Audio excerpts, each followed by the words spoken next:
Welcome to Bell's Palsy Knowledge Base. Today we will talk about synkinesis. What is synkinesis? Synkinesis is the most common complication of long-standing, non-recovered Bell's palsy. Synkinesis are an abnormal facial movement patterns that form during long regeneration process of the facial nerve after Bell's palsy. Usually, synkinesis manifest themselves either in involuntary closing of the eye fissure during speech or smiling, or by the involuntary movement of the mouth corner when person blinks his or her eyes. The former is called oral-ocular synkinesis and the latter ocular-oral synkinesis. There are other variations of synkinesis that involve frontal muscle, sulcal muscle of the mouth, or platysma, superficial neck muscle. In the modern scientific world, there are several versions of possible opinions of the causes of synkinesis.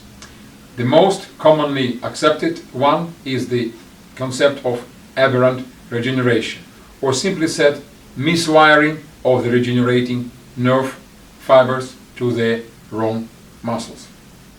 The logical conclusion of this concept is that as soon as synkinesis have formed, it is irreversible because the new wrong connections between the nerve and the facial muscles have already been laid. The results of our 5-year study and analysis of data of more than 300 patients and their achieved results have allowed us in Crystal Touch Clinic to conclude that the facial synkinesis after Bell's palsy are not a result of aberrant regeneration, but they are a conditioned reflex. As any conditioned reflex, therefore, facial synkinesis are reversible. The result of this scientific work have just been presented by us during the 9th World Congress for Neurorehabilitation in Philadelphia, USA.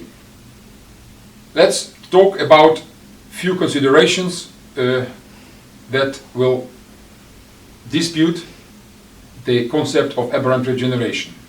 Just as each copper wire within the telephone cable is insulated and protected mechanically by its own plastic tube, the same is true for axons of the facial nerve. Each axon, which is nerve fiber, is enclosed in its own tube, which is called endonarium for protection. Groups of axons that innervate the same facial muscles are grouped into bundles. Each bundle is covered for additional mechanical protection by another outer tube of connective tissue, which is called perinarium. After leaving the trunk of the nerve, those bundles form larger or smaller branches of facial nerve that go to various parts of the face. When Bell's palsy occurs, the wires, axons, become damaged by mechanical compression of the swollen issue or from a disrupted blood supply. However, the trunk of the nerve and those protective tubes, perinarium and endonarium, are not living cells, they are connecting tissue. So that in this case, they will remain intact. Therefore, the regenerating axons can only grow within the hollow spaces of those tubes and only in the direction of their own facial muscle fibers. So the conclusion of this small introduction is that if the trunk of the nerve was not mechanically damaged either by the knife or ruptured or by the broken temporal bone, it is physically impossible for regenerating axons to reconnect to the muscles in the different part of the face.